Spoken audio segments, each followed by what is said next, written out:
Bonjour à vous les intermouettes, et bienvenue dans cette toute première vidéo du calendrier de l'Avent 2023 qui aborde et décrypte le mythe de la création d'après les religions abrahamiques. N'hésitez pas à me laisser un petit commentaire pour me dire ce que vous pensez de la vidéo, et bien sûr je vous invite à liker, à vous abonner et à cliquer sur la cloche afin d'être informé des prochaines vidéos. Si jamais vous souhaitez aider la chaîne et que vous avez 1 ou 2 euros à dépenser, vous pouvez toujours faire un don sur ma cagnotte Tipeee ou sur mon Patreon. Bien sûr, c'est totalement facultatif. Sur ce, commençons. Comme nous l'avons vu dans la vidéo d'hier, qui reprend le récit de la création du monde dans la Torah et dans la Bible, et dont on retrouve certains bouts dans le Coran, pour ces trois religions, le monde a été créé par un seul et unique Dieu, qu'il s'appelle Yahvé, ou Dieu, ou Allah. Si le moment de la rédaction du Coran est plutôt bien connu, on sait que c'est entre le 6e et le 7e siècle, contrairement à ce que prétend le texte et les croyants, puisqu'on a des preuves archéologiques et même des preuves de changement dans le Coran. Et si l'on sait que le Nouveau Testament des chrétiens a été écrit entre plus 90 et grosso modo plus 140, mais avec de nombreuses variations, donc bien sûr très longtemps après les événements qu'il décrit de Jésus, pour ce qui est de la Torah, c'est un peu plus compliqué.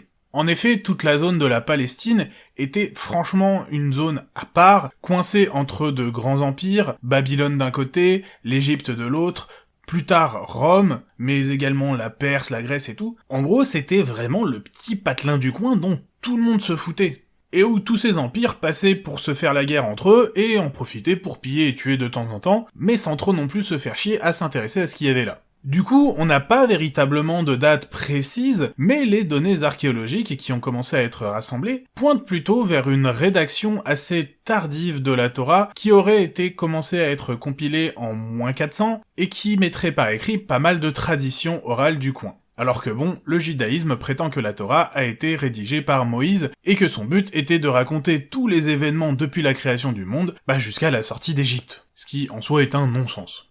Mais le problème, c'est que mettre par écrit des traditions orales veut bien sûr dire que ces dernières ne sont pas exactement ce qu'elles étaient au moment de leur création, mais également qu'elles peuvent avoir emprunté des morceaux à d'autres récits qui se mélangent, qui s'influencent mutuellement, et justement, on va voir aujourd'hui que la Torah n'est pas du tout un récit original, mais est bien au contraire un récit qui fourmille d'empreintes dans les traditions orales de la région et principalement babylonienne. J'en profite pour faire une petite interruption dans la vidéo afin de vous demander votre aide. Je tiens juste à vous informer que la santé et la croissance de la chaîne dépendent directement de plusieurs paramètres qui sont pris en compte par rapport à la vidéo ainsi qu'à ses performances. Il y a bien sûr les paramètres que vous connaissez comme le nombre de personnes qui regardent la vidéo, mais également les interactions avec les commentaires et les likes sur cette dernière, mais aussi un paramètre important qui est pris en compte qui est le temps de visionnage. Plus vous restez longtemps sur la vidéo, et plus cette dernière sera mise en avant. C'est pour cette raison que je vous demande autant que possible de rester jusqu'à la fin de cette vidéo, et si ce n'est pas possible et que vous n'aimez pas cette dernière, restez juste un peu plus longtemps que vous ne l'auriez fait. Merci beaucoup à vous si vous pouvez faire cet effort, et maintenant, retournons à notre sujet. Je vous propose donc ici de découvrir ensemble l'Enuma Elish, nommé ainsi d'après les premiers mots du texte, qui est l'épopée de la création du monde d'après le panthéon babylonien. C'est un poème qui a probablement été composé autour du XIIe siècle avant notre ère, donc moins 1200, soit bien avant l'écriture de la Torah, et qui a énormément circulé au sein de l'empire babylonien, puis dans l'empire perse lorsque ce dernier est apparu. La connaissance de l'Enuma Elish n'est pas complète, puisque plusieurs fragments ont été retrouvés, avec à chaque fois des morceaux manquants, certaines tablettes complètes qu'il y avait sur d'autres, mais pas toujours, enfin bon, c'est toujours un peu le problème en archéologie, mais on a quand même une bonne vision d'ensemble de ce que racontait le texte. Alors ce que je vais vous lire là est la version babylonienne, mais bien entendu il y avait des variations locales où le texte mettait en avant les dieux de la cité dont il était question et pas la cité voisine. Car si aujourd'hui on voit les sociétés polythéistes comme quelque chose de très figé, avec des dieux supérieurs et des dieux inférieurs qui sont immuables, en réalité, c'était très changeant en fonction des époques et en fonction des cités qui dominaient, puisque c'était la divinité de la cité la plus forte qui était considérée comme le dieu ou la déesse qui était au-dessus des autres. Mais bon, pour comprendre vraiment tout ça, il faudrait prendre en compte toute l'histoire des évolutions des religions, et ça c'est beaucoup trop compliqué. Quoi qu'il en soit, l'Enuma Elish revient sur la création du monde, et est écrit sous forme de poème, écrits sur 7 différentes tablettes, qui racontent comment les dieux primordiaux ont créé d'autres dieux, puis il y a eu des guerres, et puis jusqu'à arriver à la création de l'homme. Commençons donc notre lecture. Enuma Elish, tablette numéro 1. Lorsque là-haut, le ciel n'avait pas encore de nom, et qu'ici-bas la terre ferme n'avait pas de nom, seul Apsu, le premier, dieu des eaux douces, le progéniteur, et Tiamat, les eaux salées, la génitrice qui les enfanteront tous, mêlés en un seul tous leurs eaux. Ni bancs de roseaux n'y étaient encore agglomérés, ni canets n'y étaient discernables, des dieux nuls n'étaient encore apparus, ils n'étaient ni appelés de nom, ni lotis de destin. Alors, Apsu et Tiamat, dieux des eaux, dans la vase précipitée, Lamu et Laamu ont émergé et leur nom fut prononcé. À peine grandis, Anshar et Kishar leur sont nés, les surpassant. Le ciel et la terre se sont écartés, là où les horizons étaient réunis, afin de séparer le nuage de la vase. Ils ont passé de longs jours, ils ont ajouté les années aux années, jusqu'à ce que Anu, le ciel vide, leur fils premier-né, vienne rivaliser avec ses ancêtres. Anshar avait fait son fils Anu pareil à lui-même, et Anu avait engendré Nudimmud, pareil à lui-même. Alors, en plus des variations sur les dieux locaux ou pas, il y a certaines divinités qui sont les mêmes partout, mais qui ont différents noms.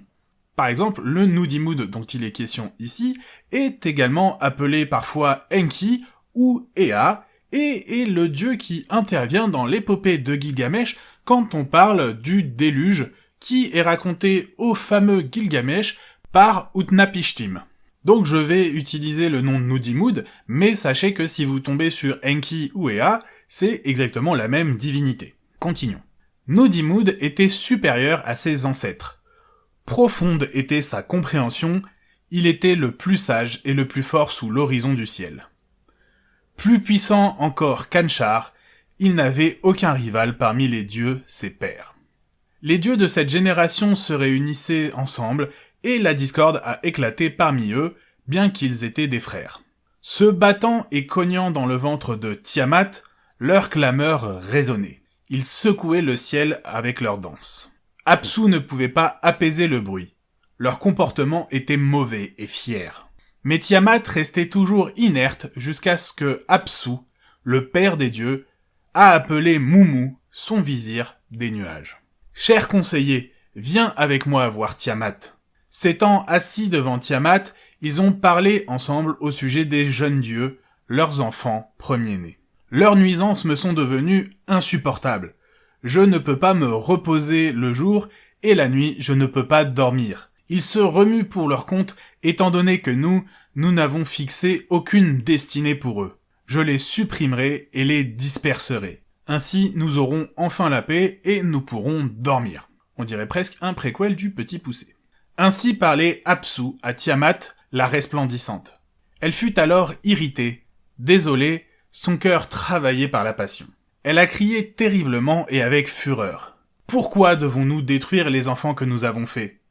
Leurs nuisances sont graves, mais nous aurions dû les supporter patiemment. » Alors Mumu a conseillé Apsu, et il a parlé avec méchanceté. « Père, détruisons ces rebelles. Vous aurez le silence pendant la journée, et la nuit vous dormirez. » Quand Apsu entendit cela, il a étreint Mumu, son visage s'est allumé de cruauté, et il a décidé la destruction des dieux, ses fils. Il a embrassé Mumu, l'a pris par le cou et l'a posé sur les genoux pour l'embrasser. Mais cette décision fut connue des dieux leurs fils. La confusion les a alors saisis, puis ils sont tombés silencieux, car ils étaient abattus. Le dieu qui est la source de la sagesse, l'intelligence lumineuse qui perçoit les plans, Nudimmud, a alors échafaudé un plan. Il a prononcé le mot qui charme les eaux, il a versé le sommeil sur Apsu, de sorte qu'il dorme profondément. Vaincu par le sommeil, Apsu s'est endormi, les eaux douces se sont endormies. Le vizir Mumu, le conseiller d'Apsu, fut subjugué. Nudimmud l'a saisi, a desserré sa ceinture, enlevé sa couronne, a emporté son manteau flamboyant de gloire et a placé sur lui-même l'auréole de la royauté. Il a lié et tué Apsu, il a attaché Mumu et lui a passé une corde au nez. Après avoir vaincu et massacré ses ennemis, Nudimmud a poussé son cri triomphal au-dessus d'eux, puis il s'est reposé en paix. Alors, il s'est reposé paisiblement à l'intérieur de son domaine. Il a pris possession des eaux de l'Apsu et il a fondé son temple et sa propre résidence. Et Nudimmud et Damkina, son épouse, y sont demeurés dans la splendeur. Dans la chambre des destins, le hall des conceptions, le plus intelligent des dieux a été engendré. Dans l'abîme de l'Apsu, Marduk a été créé. Alors Marduk, c'est l'un des dieux tutélaires de Babylone. Son père, Nudimmud, l'a engendré, Damkina, sa mère, l'a allaité. Fière était sa forme, quand il a ouvert ses yeux de grande lumière en sont sortis, son pas était majestueux, il était puissant dès le début. Anu l'a vu, et s'est réjoui. Son cœur était rempli de joie. Il l'a vu si parfait que sa divinité a été doublée. Exalté parmi les dieux, sa stature était si grande qu'on ne pouvait l'imaginer. 4 étaient ses yeux, et sa vue sans limite. 4 étaient ses oreilles, entendant tout. Sa stature était si grande qu'on ne pouvait l'imaginer, ses membres étaient gigantesques, et de sa bouche sortait un feu flamboyant quand il remuait les lèvres. Il était fort et portait la gloire de 10 dieux, et les éclairs tourbillonnaient autour de lui. Mon fils, fils du soleil et soleil du ciel, Anu l'a vêtu du manteau radiant des dieux.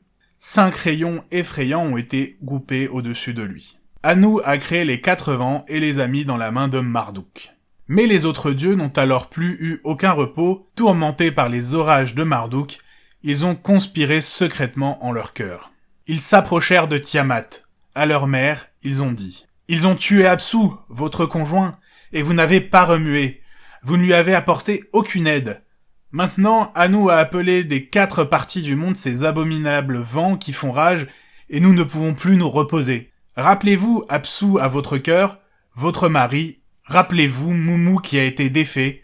Maintenant vous êtes toute seule, et vous êtes dans la désolation, et nous avons perdu votre amour, et nous soupirons après la tranquillité. Réveillez-vous, notre mère, vengez-vous, et rendez-les aussi vides que le vent. Vous allez vous convertir en notre force vengeresse, et nous marcherons à vos côtés et nous irons au combat. » Il grondait et s'accumulait ainsi tout autour de Tiamat, jusqu'à ce que celle-ci, réfléchissant sans cesse, décida de modeler des armes pour ses dieux. Tiamat les a approuvés et elle dit « J'approuve ce conseil. Nous ferons des monstres, et les monstres et les dieux marcheront dans la bataille ensemble, contre eux. » Ensemble, ils se sont bousculés pour marcher avec Tiamat, tout le jour et la nuit, ils ont hurlé et grogné furieusement, prêts pour la bataille, tandis que la vieille sorcière, la première mère, enfantait une nouvelle couvée. Elle a engendré d'énormes serpents aux crochets empoisonnés, pleins à craquer du venin, des dragons grondants portant une mélanou, c'est un halo de lumière, comme des dieux. Celui qui voit ces êtres est certain de mourir, car quand ils s'élancent, ils ne reviennent jamais en arrière. Elle a fait le ver rouge géant et furieux Mushumahu, l'aigle léontocéphale Ushumgalu, l'hydre cornu Bashmu, le dragon Mushkushu, le monstre Lakamu aux longs cheveux, le lion géant Ugalu, l'homme lion Uridimu, l'homme scorpion Jirtablulu, l'oiseau tempête Umudabrutu, l'homme poisson Kubrilu, le Kusariku, le Capricorne. Il n'y avait aucune pitié en eux, ils ne reculaient jamais dans la bataille et obéissaient aveuglément aux ordres. Elle avait créé ces 11 monstres invincibles, ensuite, parmi ces dieux travailleurs, elle désigna Kingu, qu'elle éleva au rang de général de son armée. Elle exalta Kingu et le constitua comme leur chef, pour prendre la terre de l'armée, pour diriger la troupe, pour mener les armées et déclencher l'attaque, prenant la direction suprême dans le combat. Elle les remit entre ses mains quand elle le fit asseoir dans l'assemblée. « Moi j'ai prononcé l'exhortation en ta faveur, en t'exaltant devant l'assemblée des dieux. Tu es magnifique, tu es mon époux, que les Anunnaki exaltent ton nom au-dessus de tout. » Elle lui donna les tablettes du destin et les fixa à son cou. « Quant à toi, ton commandement ne changera pas, la parole de ta bouche demeurera. » Ainsi Kingu reçut l'autorité alors qu'elle appartenait avant à Anu. Enuma Elish, tablette numéro 2. Quand son travail de création contre ses enfants a été fini, Tiamat a commencé les préparations de la guerre. Ces mauvaises nouvelles parvinrent à Nudimmud. Quand il l'a eu appris, il a été assommé, il s'est assis dans le silence et l'obscurité jusqu'à ce que sa fureur soit passée. Alors il s'est tourné vers les autres dieux. Il est allé à Anshar, le père de son père, et lui a dit ce que Tiamat avait décidé. Tiamat, notre génétrice, nous déteste. Elle a dressé autour d'elle et contre nous les terribles Anunnaki que vous avez engendrés. Elle a opposé la moitié des dieux contre l'autre moitié. Ensemble, ils se sont bousculés pour marcher avec Tiamat tout le jour et la nuit. Ils ont hurlé et grogné furieusement, prêts pour la bataille, tandis que la vieille sorcière, la première mère, enfantait une nouvelle couvée. Bon, alors là, ça se répète encore, il reprend tous les trucs des monstres qui ont été créés. Quand on se plaignait des répétitions dans la Bible et dans le Coran, là, franchement, c'est un autre level. Donc ça répète la création des différents monstres, ça répète que Kingu est devenu le chef des armées, ça répète le fait que les tablettes du destin sont données à Kingu, et on reparle aussi du fait que Tiamat a commencé les préparatifs de la guerre. Donc on reprend le récit. Comment pourrons-nous la faire renoncer ? Je demande que les Igigi se réunissent en conseil et trouvent une solution. Quand Anshar a entendu comment la tempête de Tiamat se levait, il s'est frappé à l'aine, agité par la fièvre, sombre et angoissé au cœur, il a couvert sa bouche et étouffé ses gémissements. Enfin, il a parlé, poussant Nudimmud au combat. Vous avez tué Mumu, tué Apsu, mis à mort Kingu qui marchait devant Tiamat. Le conseiller sagace des dieux, Nudimmud, a répondu à Anshar. Je rencontrerai Tiamat et calmerai son esprit. Son cœur déborde mais elle entendra mes mots, et si je n'y arrive pas, peut-être pourrez-vous apaiser ses eaux. Nudimmud prit la route courte, étalait la manière directe à Tiamat, mais quand il a vu son armée entière, il a vu qu'il ne pourrait pas lui faire face et il est revenu en se tapissant. Alors Anshar a appelé son fils Anu. Voilà un vrai héros, un dieu fort. Va voir Tiamat et calme son esprit. Son cœur déborde mais elle t'écoutera. Mais si elle ne veut pas de la réconciliation, ma parole pourra peut-être apaiser ses eaux. Anu a obéi aux ordres de son père, il a pris la route courte, étalé de manière directe à Tiamat, mais quand il a vu son armée entière, il a vu qu'il ne pourrait pas lui faire face, et il est revenu en se tapissant vers son père Anshar. Donc là les dieux veulent aller affronter Tiamat, et on les chocotte les uns après les autres. Il a parlé comme s'il voyait toujours Tiamat en face de lui. Mes mains sont trop faibles, je ne peux pas la conquérir. Anshar resta muet, il a regardé fixement la terre en se tenant les cheveux. Il a secoué sa tête, Nudimmud, tous les Anunnaki, les serviteurs des dieux, tous se taisaient. Ils se sont assis avec la bouche fermée pour réfléchir. Quel autre dieu peut faire la guerre sur Tiamat ? Personne d'autre ne peut lui faire face. Puis le Seigneur, le Père des dieux, Anshar, s'est levé à ses pieds, majestueux, et a parlé aux Anunnaki. Qui de nous est impétueux dans la bataille ? Le héros Marduk. Lui seul est assez fort pour nous venger. Marduk fut appelé par Nudimmud dans un endroit secret. Nudimmud lui a donné des conseils subtils avec son esprit profond. Vous êtes le cher fils qui chauffe mon cœur, Marduk. Quand vous verrez Anshar, allez directement à lui. Levez-vous quand vous parlez, et quand il vous verra, il se calmera.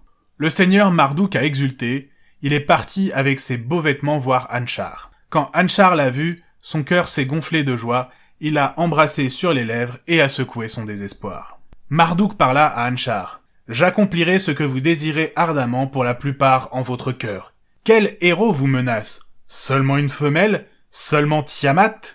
Vous verrez que je la briserai. » Anshar a répondu « mon fils sage, l'orage est votre char, il vous guidera vers Tiamat, et après en avoir fini avec elle, vous reviendrez. » Le seigneur Marduk a exulté et dit au Père des dieux « Créateur des dieux qui décide des destins, si je dois être votre vengeur, défaisant Tiamat, sauvant vos vies, que l'assemblée me donne la priorité, et quand vous vous réunirez pour voter les décrets, vous vous reposerez sur l'Upshukina, maintenant et pour jamais laissez-moi faire la loi.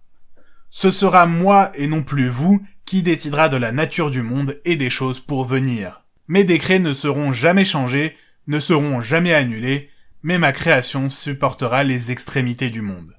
Enuma Elish, tablette numéro 3. Les mots se sont cassés entre les lèvres d'Anshar. Il a dit à son conseiller, Kaka, « Vous êtes le conseiller en qui mon cœur trouve son bonheur, celui qui juge vraiment et persuade toujours. Allez à l'Amu et l'Aamu, je vous envoie vers les sédiments primitifs, appelez ensemble tous les dieux. Laissez-les parler, laissez-les s'asseoir pour se régaler ensemble, ils festoieront et boiront, et alors ils confirmeront le destin de vengeur de Marduk.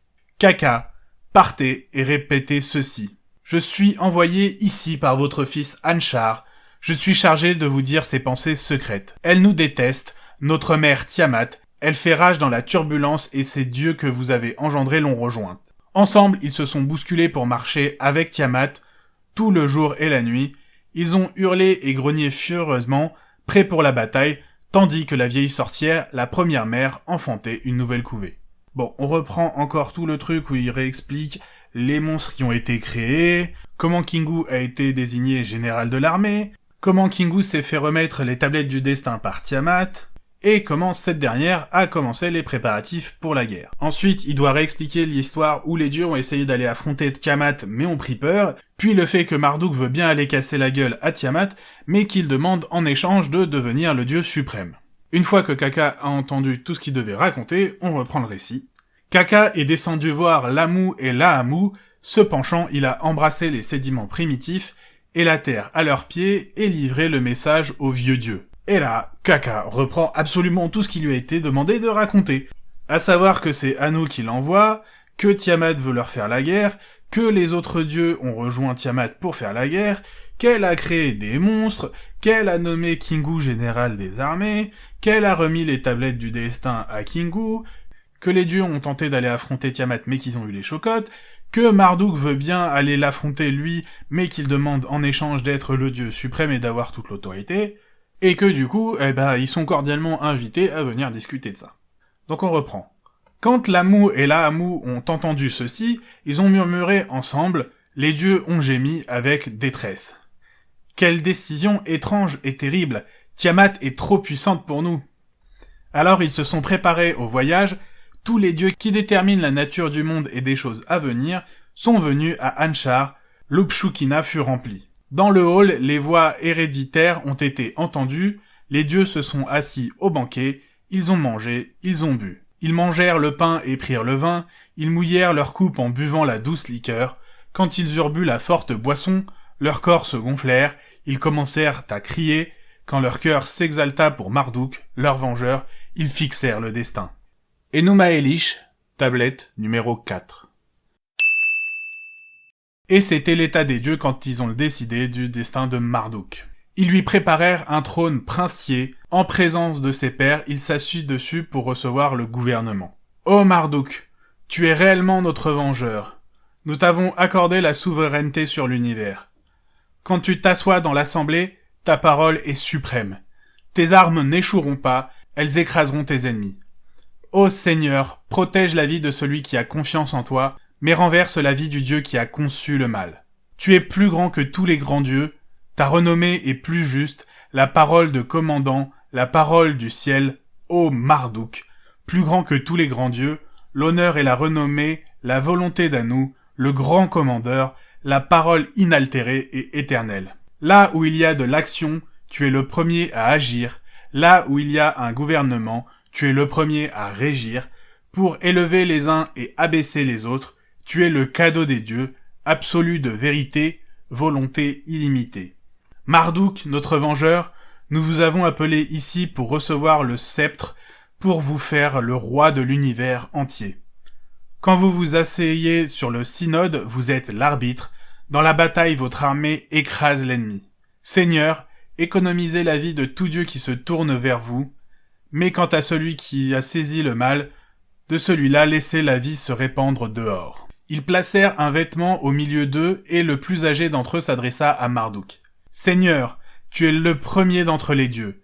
Décide de ruiner ou de créer, parle et ce sera ainsi. Ouvre la bouche et le vêtement disparaîtra. Parle à nouveau et le vêtement reviendra intact. En effet, il parla et le vêtement disparut. Il parla de nouveau et le vêtement revint éclatant.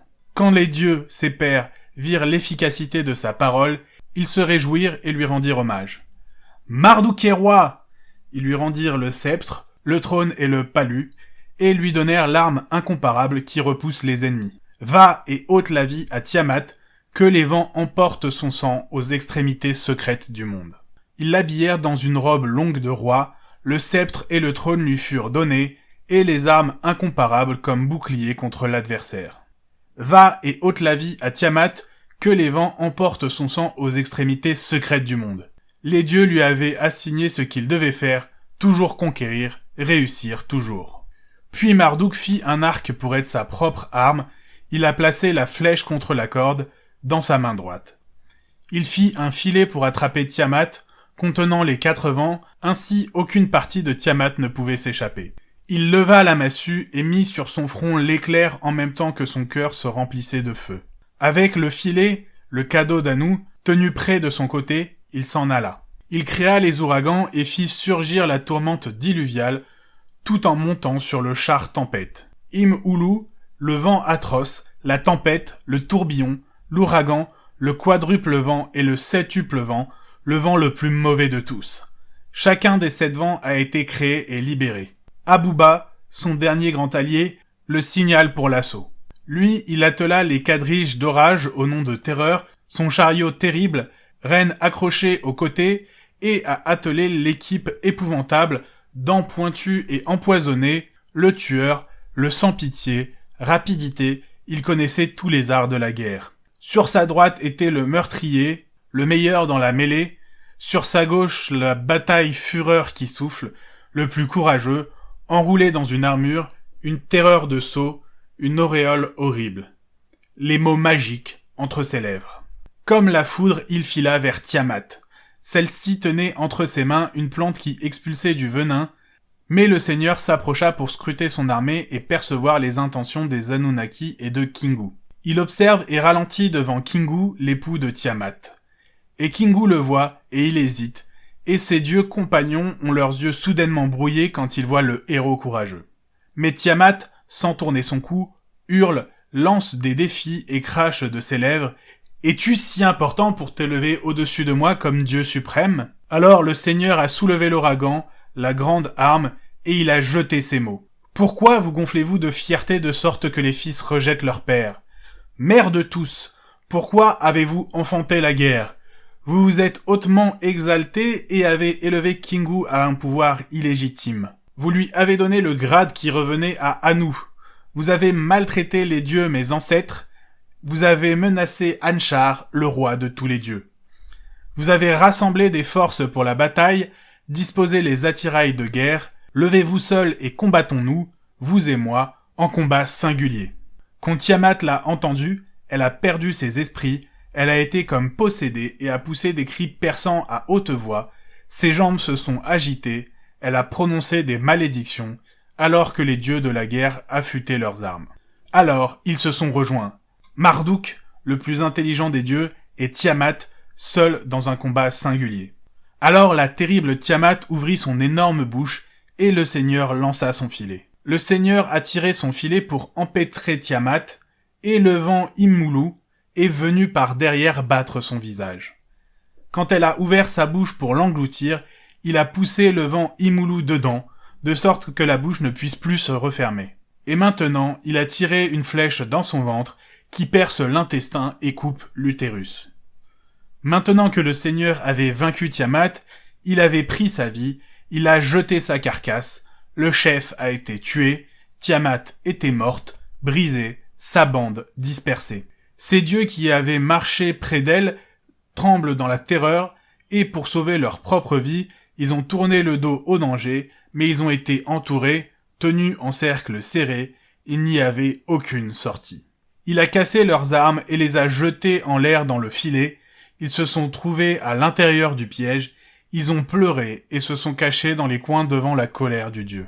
Quand ils ont voulu résister, il a mis dans les chaînes les 11 monstres, la couvée de Tiamat et tout leur armement meurtrier. La bande démoniaque qui a marché devant elle, il les a piétinés dans la terre, et Kingu, l'usurpateur, leur chef, il a pris les tables du destin et a usurpé son rang. L'arrogant Kingu fut dépouillé des tablettes du destin, qui ne lui appartenaient pas, et il fut également incarcéré avec les Anunnaki. Ainsi, les 11 créatures que Tiamat avait créées furent changées en statues pour que jamais ne soit oublié le triomphe de Marduk. Il les donna à son père, Nudimmud, pour ordonner les jardins de son temple. L'adversaire était vaincu, l'ennemi hautain était humilié, quand le triomphe d'Anshar a été accompli sur l'ennemi et la volonté de Nudimmud accomplie, le courageux Marduk a serré les cordes des prisonniers. Après avoir scellé et fixé les tablettes du destin à sa poitrine, le seigneur revint sur le corps de Tiamat. Impitoyablement, il lui écrasa le crâne avec la massue, il coupa les artères et le sang a coulé sur le vent du nord aux extrémités inconnues du monde. Quand les dieux ont vu tout ceci, ils ont ri bien fort, et ils lui ont envoyé des présents. Ils lui ont envoyé leurs hommages reconnaissants. Le seigneur s'est reposé, il a regardé fixement le corps énorme, considérant comment l'employer, que créer de la carcasse morte. C'est ainsi qu'il coupa longitudinalement le cadavre comme si c'était un poisson. Avec la moitié supérieure, il a construit l'arche du ciel. Là, il plaça un gardien pour qu'il interdise la sortie des eaux. Ensuite, en traversant les espaces, il inspecta toutes les régions et, mesurant l'abîme, cet absou construit par Nudimmud, il établit sa demeure sur lui. Il créa ainsi les cieux et la terre et établit leurs limites. Alors, il construit des maisons pour les dieux en illuminant avec les étoiles. Il a étiré l'immensité du firmament, il a fait Eshara, le grand palais pour être son image terrestre. Et Anu, Enlil et Nudimmud ont chacun eu leur station céleste. Enuma Elish, tablette, numéro 5. Il leur a réservé des lieux dans le ciel, il leur a donné des étoiles comme constellations. Il a mesuré l'année, lui a donné un commencement et une fin, et à chacun des 12 mois 3 étoiles se levant. Quand il eut marqué les limites de l'année, il a installé Nibiru, l'axe de l'univers. Sur les côtés, il renforça les verrous à droite et à gauche, en plaçant entre les deux zéniths. Il attribua à Shamash la participation du jour et de la nuit, et il plaça la brillante étoile de son arc à la vue de tous. Il chargea Nibiru de la division en 2 sections célestes du nord et du sud. Au milieu de l'obscurité, il confia à Sin le soin d'illuminer, ordonnant ainsi les jours et les nuits. Chaque mois, sans cesse, tu lui donneras la forme d'une couronne. Au début du mois, pour rayonner sur le pays, tu montreras tes cornes pour déterminer 6 jours. Au 7e, tu seras une moitié de couronne. Au 14e jour, tu te mettras face au soleil. Au milieu du mois, quand le soleil t'atteint à la base des cieux, il diminue ta couronne et fait décroître la lumière. Et en disparaissant, tu t'approches de la course du soleil. Au 29e jour, tu te mettras de nouveau en opposition au soleil. Là, en fait, il fait juste qu'expliquer les phases de la lune. G, le signe. Son chemin est suivi, trace à côté, rend justice. Shamash empêche le meurtre et la violence. Moi. Ensuite, il manque 10 lignes dans le texte. À la fin, que le 29e jour soit, après, les décrets. L'organisation en avant et, il fit le jour, que l'année soit égale. Et la nouvelle année, l'année, soit régulièrement. La projection précipita. Après il a. L'observation des nuits et des jours. Ensuite, revenant vers Tiamat, il prit sa salive et forma avec elle les nuages. Avec sa tête, il produisit les montagnes et fit couler le Tigre et l'Euphrate de ses yeux. Finalement, avec ses seins, il créa les grandes montagnes et perça des sources pour que les puits donnent de l'eau. Enfin, Marduk solidifia le sol en élevant sa luxueuse demeure et son temple, les offrant aux dieux pour qu'ils y logent lorsqu'ils assistent aux assemblées dans lesquelles ils doivent fixer le destin du monde. Par conséquent, il nomma cette construction Bab-Ilu, ce qui veut dire la maison des grands dieux. Et du coup, Babilou, Babylone. En terminant son œuvre, le Seigneur fut exalté par les dieux, alors, en signe de reconnaissance, il leur dit « Je vais pétrir mon sang et former des eaux. Je vais susciter un homme, qui se chargera des cultes des dieux, pour que ceux-ci puissent être tout à leur aise. Moi, j'ai transformé astucieusement les chemins des dieux, bien que révérés de la même façon, ils se divisèrent en 2 groupes. Nudimmud lui a répondu, en lui adressant la parole pour lui exposer un plan qui calmerait les dieux, qu'un de leurs frères soit livré, Lui seul périra pour que l'humanité puisse être modelée. Que les grands dieux soient ici dans l'assemblée, que le coupable soit livré pour qu'ils puissent, eux, rester. Marduk fit amener les Anunnaki captifs et leur demanda, sous serment, d'approcher le coupable de l'insurrection en promettant la vie sauve à ceux qui déclareront la vérité. Alors, les dieux accusèrent Kingu. C'est Kingu qui a projeté l'insurrection et a rendu Tiamat rebelle, et c'est lui qui a livré bataille. Ils l'attachèrent en le fixant devant Nudimmud.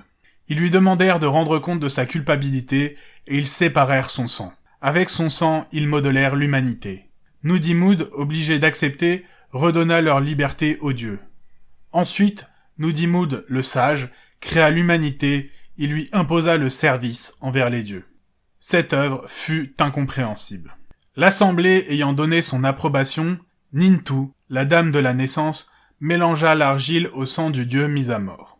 Et ainsi, le Seigneur rendit leur liberté aux dieux et les divisa en 300 en haut et 300 en bas, en les constituant en tant que gardiens du monde. Reconnaissant, les Anunnaki édifièrent un sanctuaire et ils élevèrent le sommet de l'Esagil. Et après avoir une tour à degrés, ils établirent en elle une nouvelle demeure pour Marduk. Quand les grands dieux se furent réunis, ils exaltèrent le destin de Marduk et s'inclinèrent, tout en prononçant entre eux une malédiction, jurant par l'eau et l'huile de mettre la vie en danger.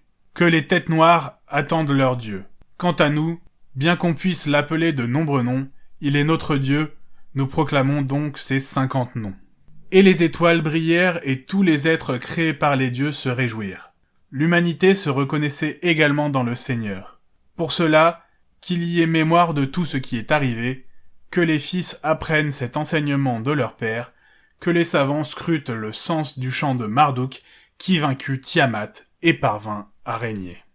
Il existe encore 2 tablettes, mais qui racontent des choses qui ne vont pas beaucoup nous intéresser, les dieux qui comparent leur pouvoir, qui se répartissent les différentes zones sur lesquelles ils vont régner, bref, une partie de l'histoire qui a beaucoup moins à voir avec le sujet qui nous intéresse, et donc je ne vais pas lire ces 2 tablettes restantes. Et voilà, c'est la fin de la longue lecture de l'Enuma Elish.